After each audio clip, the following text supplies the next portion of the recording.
What is up, guys? Welcome back to another episode here on Above Average. If you're new to the channel, feel free to leave a like. Definitely leave a like because it takes 1 second and I would really appreciate it. Subscribe, whatever, all that shit. Anyway, we're talking about Cale Makar today. Cale Makar, the best defenseman in the NHL right now. And could he be the best defenseman ever? That's the question. I'll leave it to you. Drop a comment down below. I'd love to hear what you have to say. He's definitely in the right trend, and as of yesterday, he became the fastest defenseman to 250 career points in NHL history. All he needed, 241 games. Who did he beat, you were asking? Well, he beat Paul Coffey. It took him 260 games. Brian Leetch took him 253 games. Dennis Potvin, 251 games. And Bobby Orr, 247 games. So he beat the greatest defenseman of all time.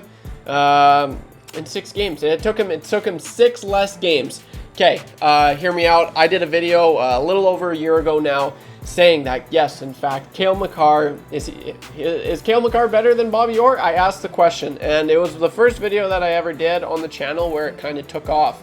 I think it got close to 20,000 views, so not bad at all. And there was a reason why it did that. It's because it sparked a lot of conversations. You know, you got the people that are in the 40s, 50s, 60s. They're like, oh no one's better than Bobby Orr. Bobby Orr's the best defenseman ever that will ever play. But then you got, you know, some young guns like me, all the 20-year-olds, and maybe a few 30-year-olds saying no. Cale Makar is in fact the best player, the best defenseman in the NHL, and he could very well be the best defenseman ever in NHL history. So in my opinion, I don't think Cale Makar is ever going to be as influential as Bobby Orr was. You know, he was kind of a game changer, the first offensive defenseman there ever was. He kind of changed the game, and if it wasn't for him, you know, what would the NHL be right now? I honestly think that Bobby Orr's influence on the game is even more higher than maybe even Wayne Gretzky. Like, he's had that much of an influence on the game. It's so insane. But Cale Makar, 250 career points in just 241 games played. He's a point per game player as a defenseman. I just want to read out his stats quickly here. Right on, his rookie season, 57 games played, 50 points. 44 games played, 44 points. Third season, 77 games played, 86 points. Last year, 60 games played, 66 points. And so far to start this season, he's played 3 games. He's got 2 goals, 2 assists, good enough for 4 points. I mean, Cale Makar, he's kind of he is in fact the best NHL defenseman right now. Whether it's his shot, whether it's his playmaking, whether it's his skating, he's literally top notch in every way you look at it. It's super impressive. So I ponder the question to you guys watching at home: is Cale Makar better than Bobby Orr?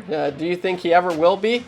Did Bobby Orr, you know what, the biggest thing I want to say, did Bobby Orr was he ever a cover athlete? Nope. Cale Makar is, though. So there is that. I think that has a lot to do with, no, obviously I'm joking. But, you know, you look at the list, what Cale Makar has been able to do, and he's 24. He's just 24.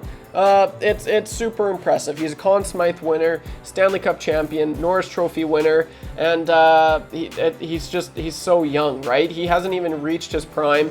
Last year, you look at it, he missed 22 games, right? So he could have been a 100-point defenseman, and I mean, that could happen as early as this season. So obviously it's a very heated take, but I don't think, you know, he'll be as influential as Bobby Orr, Cale Makar that is, but I think as far as skill goes, yeah, I think he's way more skilled than Bobby Orr. You know, you look at just how the NHL is nowadays, they say, oh yeah, Bobby Orr, like he was able to do this back in the whatever, when was he playing, the 60s, 70s, or 70s, 80s maybe? 60s, 70s, I think. Maybe I'll quickly check. Bobby Orr.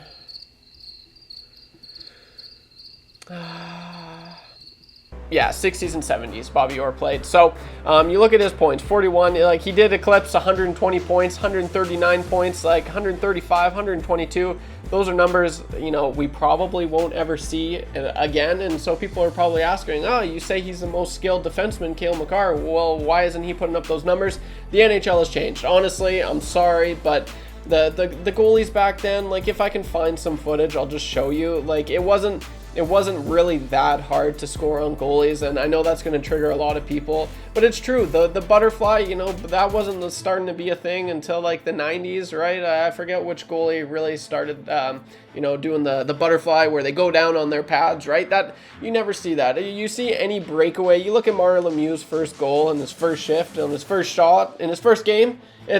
It was a kind of like a, you know, pretty well every goalie ever back then, if he got shot, he was doing one of these, right? So that was very dramatic, but it is true. So Cale Makar, I asked the question, and I'll leave it to you guys. I just wanted to say this because it is super impressive. And if you haven't seen the video, I'll put the link in the description. You guys can definitely go check it out. It did really good, and I brought up a lot more points as to why Cale Makar, you know, you can argue that he could be, you know, maybe he's not better now. He still needs to win like an Art Ross. I'm pretty sure Bobby Orr won an Art Ross, and I don't know if Cale Makar is going to win an Art Ross because when you got this guy and this guy in the league, but he still could very well win the Hart Trophy. And I mean, if he wins, what, 1-2 more cups? Yeah, I think you could definitely argue that he could go down as, you know, one of the best, if not the greatest defenseman in NHL history. This is just one stat that I think he's going to break.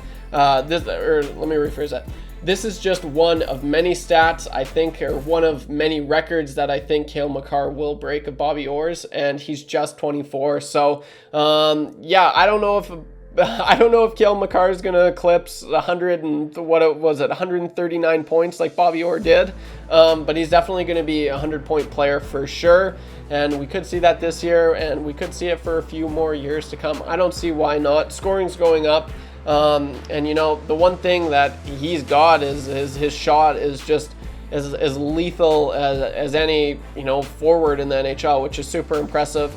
It's honestly probably a top 10 shot in the league, whether it's his one-timer, his snapshot, wrist shot. It's those righties, I'm telling you, man, righties just have to flick their wrist. It's way different. It's way different. I don't know if you know what I mean. You kind of, as a hockey fan, you just know. Pasternak has it, Nathan McKinnon, Tage Thompson, Alexander Ovechkin, Patrick Laine, Cale Makar. They're all righties, and they just got that unique, I don't know, there's something about it. But so it is interesting, you know.